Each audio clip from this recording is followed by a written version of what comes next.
Hi అండి. ఇదిగోండి నాది ఇప్పుడు నిన్న వరలక్ష్మి వ్రతం అయింది. ఈరోజు కలశం కదుపుతాం కదా. ఇదిగోండి మళ్ళీ నేను విఘ్నేశ్వరుడికి అది ఎవరమైనా మనం చేసుకోవాలండి.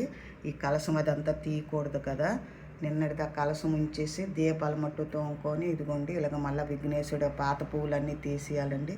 తీసి మళ్ళీ మనం విఘ్నేశ్వరుడు పూజ చేసుకొని పూజ అయిన తర్వాత కదిపేసుకోవాలండి. ఇలాగ మాతాది కూడా అష్టోత్తరం ఇవన్నీ చదువుకున్నానండి. మళ్ళీ నేను పాత పువ్వులన్నీ తీసి మళ్ళీ ఇలా చేసుకోవాలన్నమాట. మళ్ళీ మామూలుగా ప్రసాదం ఏంటంటే మెయిన్ ఏంటంటే ప్రసాదం ఉప్పు లేని పెరుగన్నం పెట్టాలండి. మాతని ఏ పూజలోనైనా కదిపితే కలసం పెట్టుకుంటూ ఉప్పు లేని పెరుగన్నం పెట్టాలండి. ఇది అనమాట. ఇది చేసుకొని మనం పూజ చేసుకొని నార్మల్గా ఎవరైనా చదువుకోలేని వాళ్ళు మామూలుగా దండం పెట్టుకొని చేసుకోవచ్చండి. మనం అష్టోత్తరాలు అవి చదువుకున్న వాళ్ళైతే అది చదువుకొని మామూలుగా పూజ చేసేసుకోవడమేనండి.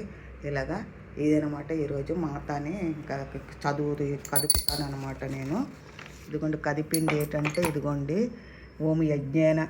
ఓం యజ్ఞేన యజ్ఞమైజంత దేవతాని ధర్మాన్ని ప్రథమాని సందేహనం మహిమానశ్చంతే యత్ర పూర్వ సాధ్యసంతే దేవం గచ్చం పరస్థానం స్వస్థాన పరమేశ్వరి యత్ర బ్రహ్మదమో దేవ నవిధ పరమపదం త్రిష్ట పరస్థానే స్వస్థానే పరమేశ్వరి యత్ర బ్రహ్మద యసర్వే సుర సృష్టంతి హృది ఓం హ్రీం శ్రీం శ్రీదేవి అనుమిద స్థాపన ప్రతిష్టయామి శోభనార్థే క్షమయ గమనాన్ని మంత్రం చెప్తూ విగ్రహాన్ని ఇలా కలసాన్ని ఇలా కదపాలండి. అంతేనండి. అన్నీని మనము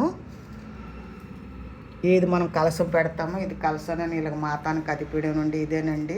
రాని వాళ్ళు మాత మళ్ళా సంవత్సరం మాకు అన్నీ శుభంగా చెయ్యమని చెప్పేసి దండం పెట్టుకోనండి. ఈ మంతం రాని వాళ్ళు మా అన్ని సంతోషాలు సౌభాగ్యాలు అన్నీ మాకు కలగాలి. మళ్ళా సంవత్సరం మాకు సంతోషాలు ఇవ్వాలి. ఈ సంవత్సరము ఎలాగైతే జరుపుకున్నాం మళ్ళా సంవత్సరం కూడా ఇంకా ఇంతకన్నా మంచిగా జరుపుకోవాలని కోరుకోవాలండి. ఆ మాతని మన అష్టైశ్వర్యాలు సౌభాగ్యం అంతా బాగుండాలని కోరుకోవాలండి. అన్నీ శుభంగా ఎటు ఆటంకాలు లేకుండా వరలక్ష్మి వ్రతం ప్రతి సంవత్సరం శుభ్రంగా చేసుకోవాలని మొక్కుకోవాలండి. ఇదేనండి. జై వరలక్ష్మి మాతాకి జై. జై వరలక్ష్మి మాతాకి జై. జై వరలక్ష్మి.